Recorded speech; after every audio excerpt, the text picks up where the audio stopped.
सरिता कौशिक। 0 आवरच्या या आठवड्यातील पहिल्या आणि आतापर्यंतच्या 49व्या भागात आपल्या सर्वांचं स्वागत। राज्याच्या राजकारणात दसऱ्या मेळाव्याला वेगळं महत्त्व आहे, त्यामुळे आज आपण पाहणार आहोत राज्यातील विविध राजकीय दसरा मेळाव्यांची तयारी कशी सुरू आहे। शिवसेनेच्या दसरा मेळाव्याबाबत बोलण्यासाठी विशेष अतिथी आपल्या सोबत असणार आहेत। शिवसेनेला आणि राज्यातील राजकारणाला जवळून आतून बाहेरून ओळखणारे ज्येष्ठ पत्रकार भाऊ तोरसेकर।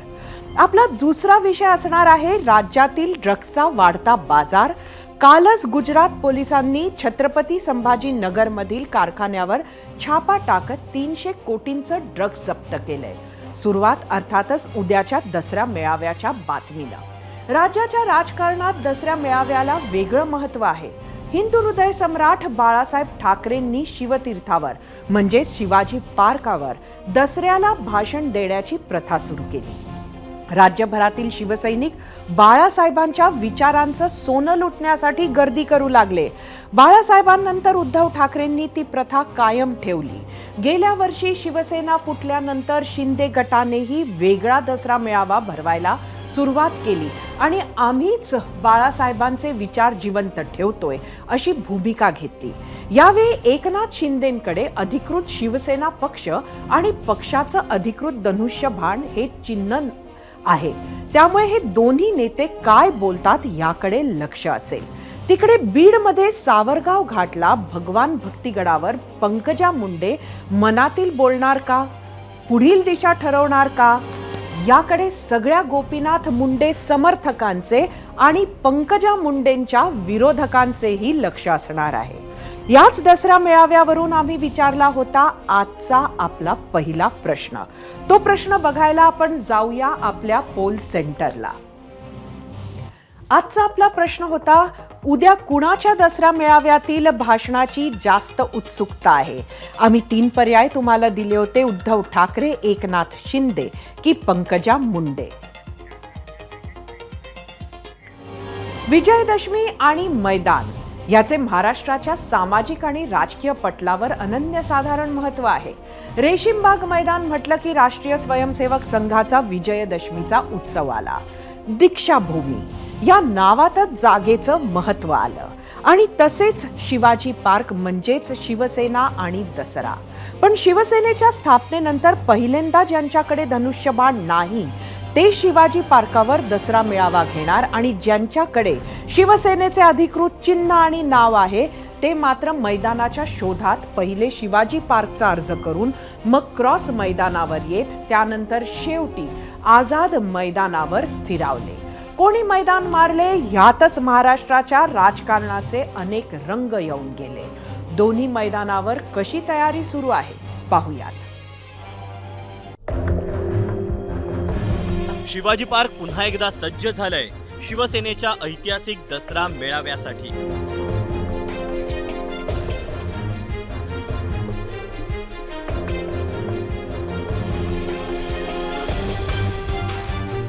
तर दुसरीकडे भरगच्च खुर्च्या, एसी शामियाना आणि भव्य सभामंडप, मोठमोठ्या एलईडींचं आझाद मैदानही सज्ज झालंय, तेही शिवसेनेच्या दसरा मेळाव्यासाठीच।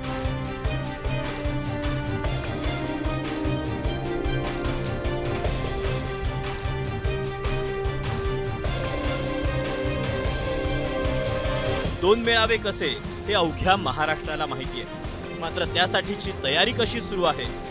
सुरुवातीला उद्धव ठाकरेंच्या नेतृत्वातील मेळाव्यासाठी शिवाजी पार्कात कशी तयारी सुरू आहे ते आपण पाहूया।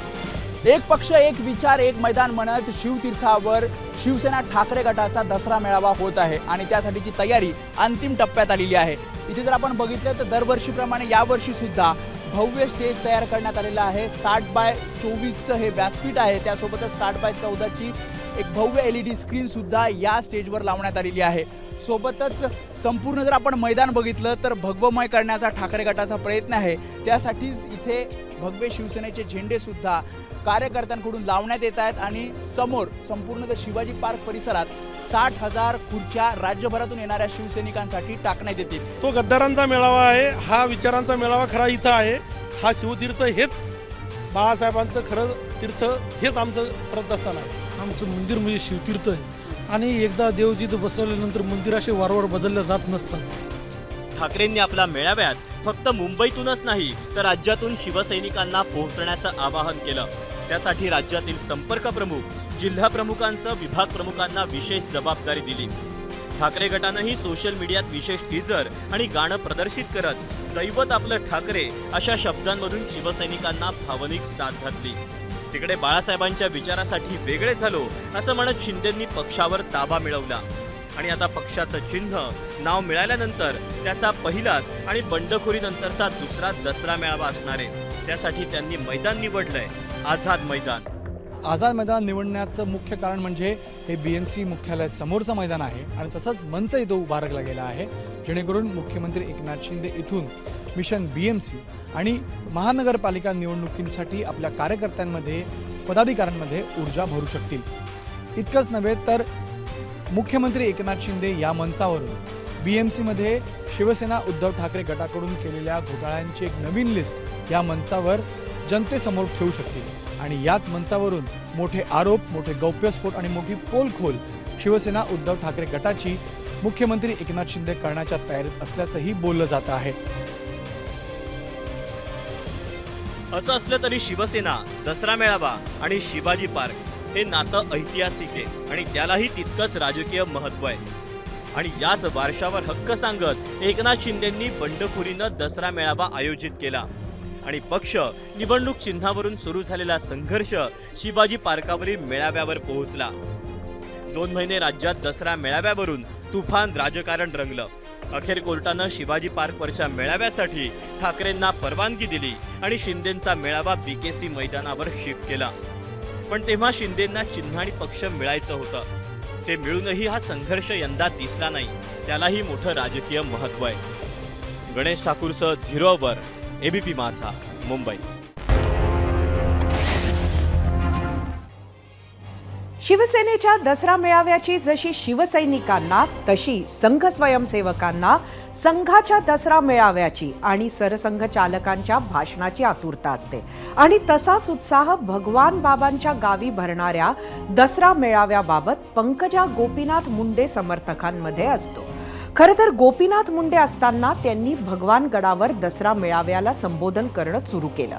ते गेल्यावर गडाचे महंत नामदेव शास्त्री यांनी पंकजा मुंडेंना विरोध करत दसरा मेळाव्याच्या भाषणाची प्रथा थांबवली. त्यानंतर गेली 6-7 वर्ष पंकजा समर्थक सावरगाव घाट इथे दसरा मेळाव्याला गर्दी करत असतात. या विषयावर आम्ही विचारलेल्या प्रश्नाला तुम्ही काय प्रतिक्रिया दिल्या आहेत ते पाहूयात आणि त्यासाठी जाऊया आपल्या मीडिया सेंटरला. आजचा आपला प्रश्न होता, उद्या कुणाच्या दसऱ्या मेळाव्यातील भाषणाची जास्त उत्सुकता आहे? आपले 3 पर्याय होते, उद्धव ठाकरे, एकनाथ शिंदे आणि पंकजा मुंडे. श्याम ठाणेदार यांचा X वरून प्रतिक्रिया आहे, बाळासाहेब गेल्यापासून दसरा मेळाव्याची उत्सुकताही गेली. X वरून M जोशी, कुणाच्याही नाही, एकमेकांना टोमणे कुरघोड्या करण्यापेक्षा काही चांगले काम केले तर बरं होईल. YouTube वरून गोरखनाथ अरगडे, शुकशुकाट राहणार, गर्दी कोणाचीच राहणार नाही. YouTube वरून बालाजी घुगे, पंकजाताई आणि उद्धव साहेब. फेसबुक वरून सागर ननावरे, दसरा मेळाव्यातून सर्वच राजकीय पक्षांनी विचारांचं सोनं लुटावं, उगाच शक्ती प्रदर्शन करून एकमेकांची उणीदुणी काढू नये. बाळासाहेब ठाकरे असतानापासून शिवसेना आणि दसरा मेळाव्याचं, शिवसेना आणि सामान्य शिवसैनिकांचं जे नातं आहे ते जवळून अनुभवलं आहे ज्येष्ठ पत्रकार भाऊ तोरसेकर यांनी. त्यात होत गेलेला बदलही आपल्या रोखठोक बोलण्यातून, प्रदीर्घ अनुभवातून, अगदी छोट्या मोठ्या जुन्या नव्या संदर्भासह ते आपला प्रतिपक्ष मांडत असतात. देशातील, महाराष्ट्रातील राजकीय कोडी सोप्या पद्धतीनं उलगडून सांगत असतात. भाऊंच्या सटीक विश्लेषणाचे अनेक चाहते महाराष्ट्रात आहेत. त्यामुळे भाऊंची वेगळी ओळख करून देण्याची गरज नाही. आज स्वतः भाऊ तोरसेकर आपल्या सोबत आहेत. त्यांच्याकडून दसरा मेळावा आणि राज्यातील राजकारणातील बारकावे जाणून घेऊयात. भाऊ नमस्कार, आपलं स्वागत आहे एबीपी माझाच्या 0 आवरमध्ये. खरं तर नमस्कार. हा पहिला दसरा मेळावा आहे शिवसेनेसाठी फाळणीनंतर, मात्र चिन्ह मिळाल्यानंतर. असं असताना शिवसेनेचं चिन्ह मिळाल्यावर, शिवसेना नाव मिळाल्यावर एकनाथ शिंदे यांनी शिवतीर्थावर आपला मेळावा घ्यायचा नाही असं ठरवलं. काय नक्की तुम्ही याचं कसं विश्लेषण करता?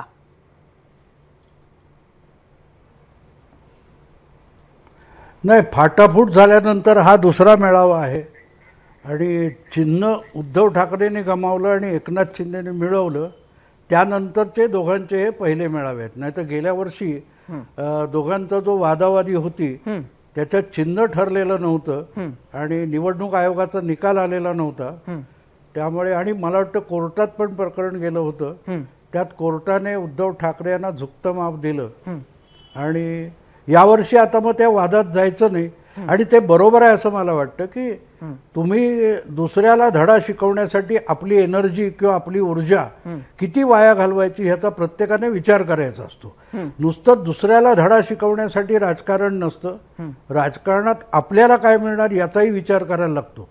मला वाईट एकाच गोष्टीचं वाटतं की गेल्या 16 महिन्यामध्ये उद्धव ठाकरे हे एकनाथ शिंदेना धडा शिकवण्यात रमलेत, पण आपला पक्ष वाढवायचा कसा याचा त्यांच्यासकट त्यांच्या सगळ्या गोतावळ्यांना विसर पडलाय.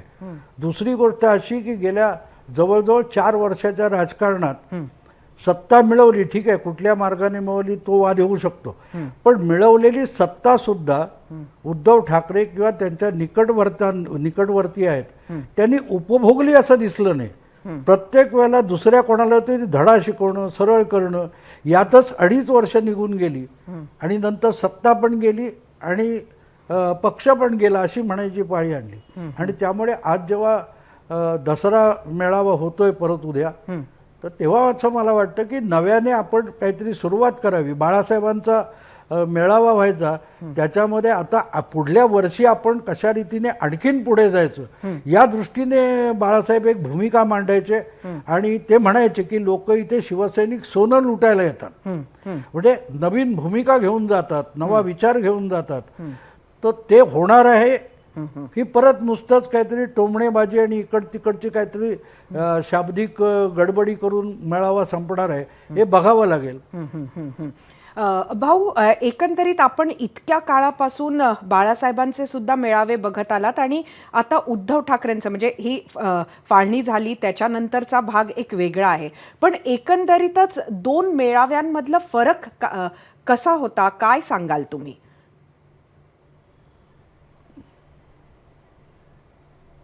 नाही, 2 मेळाव्यांमधला फरक आपण बघितला तर म्हणजे गेल्या वर्षीचं मी सांगू शकतो, आजचा आता उद्याचा मेळावा अजून व्हायचे आहेत दोघांचे, पण त्यामध्ये उद्धव ठाकरे यांनी अगदी एकनाथ शिंदेचा नातवाला नगरसेवक करायचं असं म्हटलं.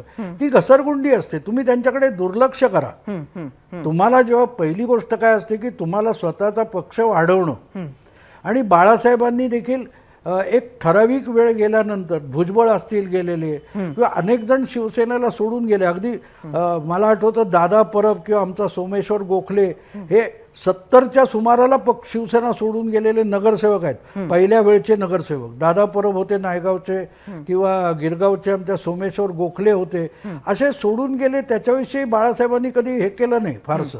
हा तात्पुरता तो एक राग असतो तो व्यक्त केला, त्याच्यानंतर ते विसरून गेले त्यांना. आणि शिवसेनेचा पक्ष कुठपर्यंत घेऊन गेले, म्हणजे भुजबळ 92च्या डिसेंबरमध्ये शिवसेनेतून बाहेर, 91च्या डिसेंबरमध्ये शिवसेना सोडून गेले. त्यानंतर पुढल्या 5 वर्षात बाळासाहेबांनी शिवसेना सत्तेवर आणली होती थेट बहुमताने. किंवा मला आठवतं 1984 मध्ये ज्यावेळेला गिरणी संपाचा मोठा फटका शिवसेनेला बसला की शिवसेनेचा सगळ्यात मोठा बालेकिल्ला गिरणगाव होता. त्या गिरणगावामध्ये दत्ता सामंत निवडून आले आणि वामनराव महाडिक नुसते पडले नव्हते तर 3ऱ्या क्रमांकाला पडले होते. विधानसभेला सुद्धा एक छगन भुजबळ कसे बसे आले, पण बाकीचे सगळे शिवसेनेचे पराभूत झाले होते. पण त्यानंतर 3 महिन्यात आलेल्या महापालिका निवडणुकीत बाळासाहेबांनी जोर लावून अगदी महापालिकाच काबीज केली आणि तिथून आत्ता जी महाराष्ट्रात पसरलेली शिवसेना आपण बघतो ती 85 नंतर पसरलेली आहे आणि आपल्यासाठी योग्य वेळ येईपर्यंत प्रतीक्षा करणं, घाई उतावळेपणा न करणं ही बाळासाहेबांची फार मोठी रणनीती होती आणि ती सातत्याने शिवसेनेला वाढवत घेऊन गेली. तर आज मी बघतो की तसं आज दबल्या पावलांनी एकनाथ शिंदे फार बोलत नाहीत, पण ते ज्या पद्धतीत आपण गेल्या जवळजवळ 1.25 वर्षामध्ये बघितलं की एक एक करत 36 नगरसेवक तिकडे गेलेत.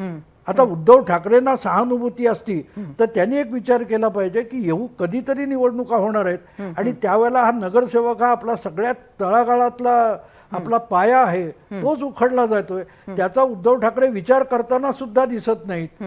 पण असा एक एक माणूस गोळा करणं याकडे एकनाथ शिंदे बघतायत.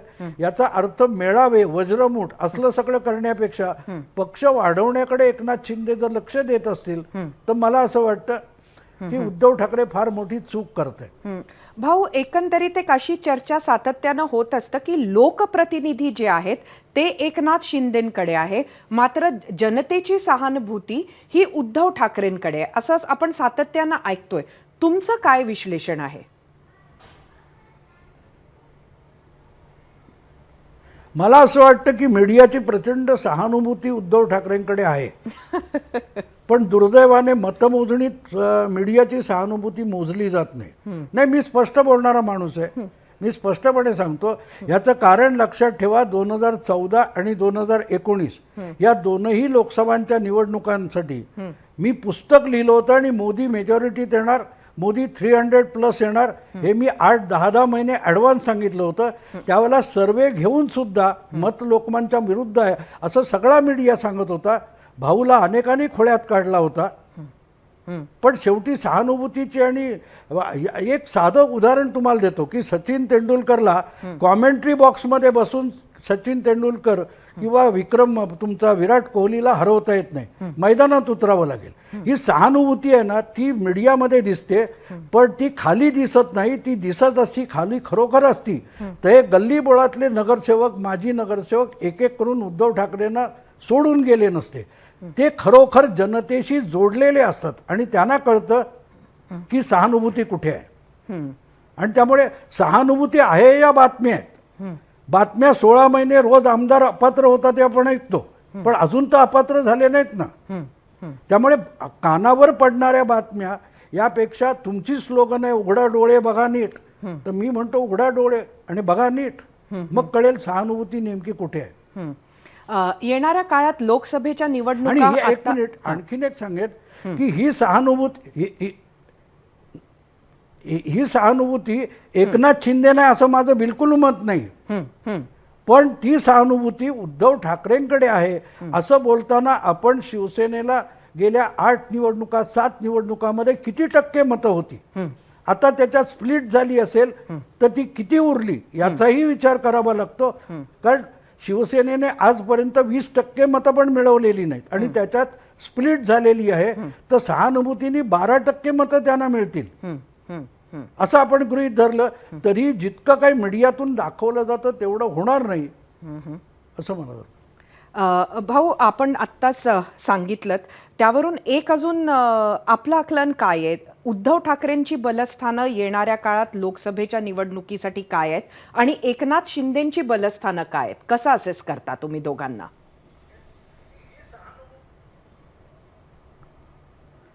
नाही, आता इथे एक गोष्ट लक्षात घेतली पाहिजे की आपलं अजितदादा असोत किंवा एकनाथ शिंदे असोत यांनी पक्षाचा नेता म्हणून आजपर्यंत कुठल्याही निवडणुका लढवलेल्या नाहीत.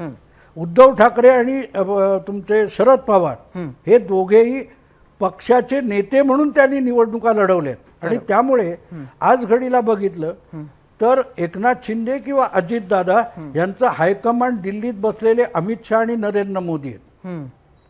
आणि इथे फरक पडतो की त्यांची स्ट्रॅटेजी सुद्धा ते लोक ठरवणार आहेत की जे सातत्याने ज्यांनी एक इलेक्शन मशीन उभं केलेलं आहे आणि याचं प्रतिबिंब आपल्याला नक्की मतदानामध्ये मिळेल. आज आपण जे बोलतोय ना उद्धव ठाकरेंच्या बाबतीत, हेच नेमकं चंद्राबाबूंविषयी 5 वर्ष मागे बोललं गेलं होतं.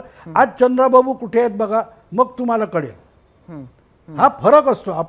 आपण जेव्हा बघतो ना ते शेवटी काय असतं, सर्वेमध्ये सुद्धा आपण डोकी मोजतो, पण डोक्याच्या आत काय चालू आहे ते मोजलं जात नाही आणि तिथे सर्वे फसतात असं माझं मत आहे. त्यामुळे उद्धव ठाकरे मीडियाच्या फार आहारी गेले तसं मला वाटतं.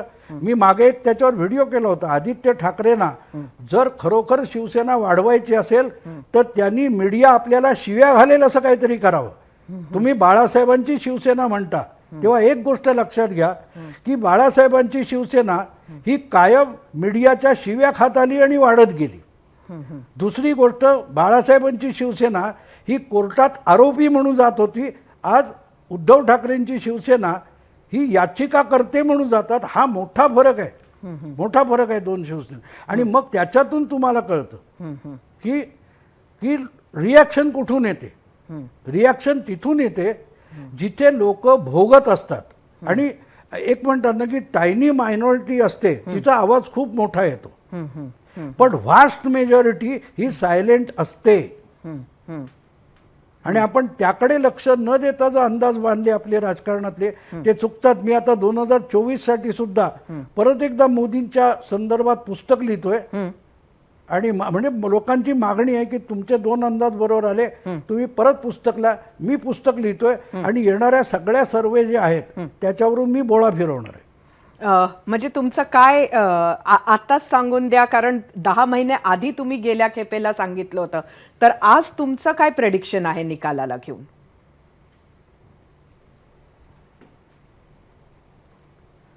माझं प्रेडिक्शन मोदी 350 ते 350 जागा लोकसभेच्या जिंकणार असं प्रेडिक्शन आहे. आणि हे आत्ताचं पण नाही, 2 महिने पूर्वीच आहे. मी एका जाहीर कार्यक्रमात कोल्हापूरला सांगितलं होतं आणि मी त्याचं लॉजिक पण सांगितलंय. Logic as simple as that. मोदींनी आजच 250 जागा जिंकल्यात, हे माझं लॉजिक आहे. मी आता ते पुस्तकातून मांडणार आहे, आता सगळं सांगत नाही. आणि दुसरी गोष्ट की निवडणूक माझ्या मते लोकसभेसाठी साधारण 320 जागांसाठी होणार आहे. आणि निवडणूक याचा अर्थ जिथे 2 कॅन्डिडेट टक्कर देऊन लढतात त्या. कारण लास्ट टाइम 2019च्या निवडणुका तुम्ही बघितल्या तर भाजपने 224 जागा ह्या 50% पेक्षा अधिक मतांनी जिंकल्या होत्या. याचा अर्थ तेव्हा सुद्धा इंडिया आघाडी असती तरीही त्या 224 जागा ह्या भाजपने जिंकल्या असत्या, कारण देवर 50+. त्यामुळे मी ते लॉजिकवर मांडतो, मी सर्वे वगैरे घेत नाही. पण जाऊन दे, हा विषय आपला दसऱ्याचा आहे, त्याच्यात मोदी घुसवायचं काय कारण नाही. नाही, हे जे 2 मेळावे होतात आहेत ते आता येणाऱ्या लोकसभेच्या निवडणुकीच्या आधीचे, म्हणजे शेवटचे मेळावे म्हणायला पाहिजे, या 2024च्या निवडणुकीच्या आधीचे. त्यामुळे ह्या मेळाव्यातून लोकसभेवर काही परिणाम होणार का?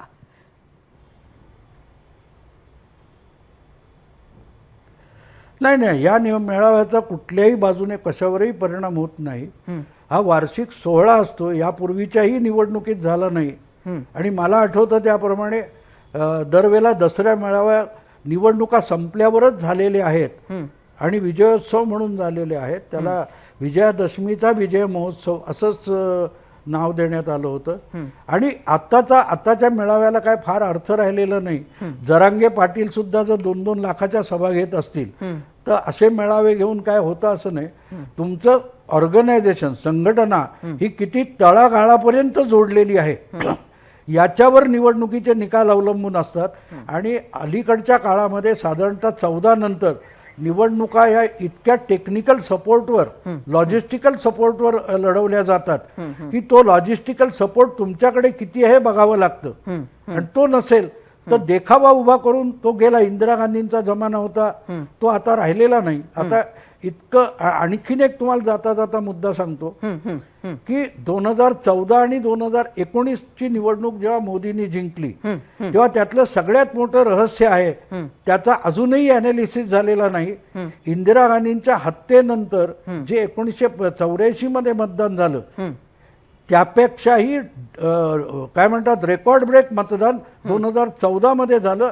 आणि तो रेकॉर्ड होता तो 2019 मध्ये मोडला गेला. म्हणजे अधिकाधिक मतदान घडवून आणायचं आणि त्यातला अधिकाधिक हिस्सा आपल्याकडे आणायचा ही मोदींच्या किंवा अमित शहाच्या निवडणूक मशीनची सगळ्यात मोठी स्ट्रॅटेजी आहे आणि त्याचा विचार सुद्धा होत नाही. तिथे अपोजिशनचा पराभव होतो.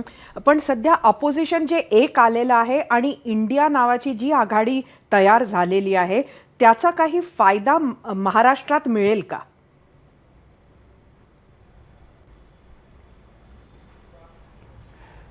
मला तसं वाटत नाही. याचं कारण प्रशांत किशोर सारखा मोठा स्ट्रॅटेजिस्ट आहे. त्यानेच सांगितलं की जे तीन तास एकत्र बसून या नेत्यांना करता आलं असतं त्याच्यासाठी पाटणा, बंगलोर, मुंबई असे 3 महिने घालवले आणि ठरवलं काय ते एक नाव ठरवले, बाकी काही नाही. आता मुंबईत ठरवलं होतं काय की मुंबईत ठरवलं होतं की सप्टेंबर एंड पर्यंत प्रत्येक राज्यातलं जागा वाटप पूर्ण करायचं. आता ऑक्टोबर संपत आला, अजून जागा वाटप झाले का नाही.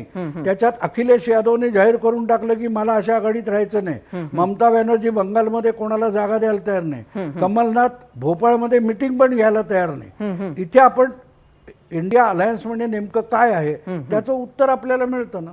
त्यामुळे त्याचा प्रभाव किती पडेल एक लक्षात ठेवा. आघाडी जेव्हा होते, तुम्ही अलायन्स जेव्हा करता तेव्हा एक गोष्ट लक्षात ठेवायची असते, तुम्ही मला काय देणार याच्यापेक्षा मी तुम्हाला काय देतो या बेसिसवर होतात. 2019ला नितीश कुमार बीजेपीत आला होता. बीजेपीने आपल्या 5 जागा जिंकलेल्या सुद्धा त्यांना दिल्या. इथे फरक लक्षात घ्यायला लागतो की ह्या आघाडीत आलेल्या प्रत्येकाला दुसऱ्याचा फायदा पाहिजे, पण माझा फायदा दुसऱ्याला देणार नाही या बेसिसवर जे एकत्र येतात ते एकत्र लढू शकत नाहीत. भाऊ, आपले खूप खूप धन्यवाद. आपण आपले विचार, आपला अनालिसिस एबीपी माझाशी 0 आवरवर शेअर केलं त्याबद्दल परत एकदा धन्यवाद. आणि यानंतर आपण थेट जाणार आहोत पोल सेंटरवर. 0 आवरमधील प्रश्नाला तुम्ही दिलेला कौल पाहूयात.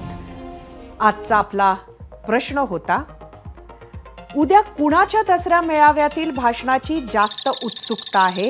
यूट्यूबवर एकूण 35,000 मतं आपल्याला पाहिली. 81% लोकांना उद्धव ठाकरे यांच्या भाषणाची उत्सुकता आहे. 11% एकनाथ शिंदे तर 8% पंकजा मुंडे म्हटलंय. एक्सवर एकूण 4,000 मतं.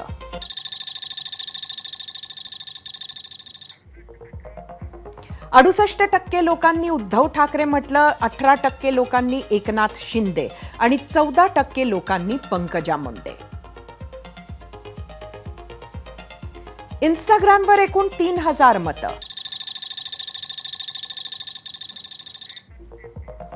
%53 लोकांनी उद्धव ठाकरे, 33% एकनाथ शिंदे, 14% पंकजा मुंडे. मुंबईत शिवसेनेच्या मेळाव्याची चर्चा असते. बीडमध्ये पंकजा मुंडेंची, तशीच नागपुरात राष्ट्रीय स्वयंसेवक संघाच्या दसरा मेळाव्याची चर्चा असते. सकाळी सकाळी सरसंघचालक मोहन भागवत कोणता विचार देतात याकडे स्वयंसेवकांचं लक्ष असतं. 2014 साली मोदी सरकार सत्तेत येण्यात संघ शक्तीचं मोठं योगदान होतं असं अनेक जण मानतात. संघाच्या अजेंड्यावरील अनेक विषय मोदी सरकारनं गेल्या 9-9.5 वर्षात पूर्ण केलेत. त्यामुळे आगामी लोकसभा निवडणुकीत भाजपचं सरकार, मोदींचं सरकार दिल्लीत पुन्हा यावं यासाठी संघाचे प्रयत्न असतील.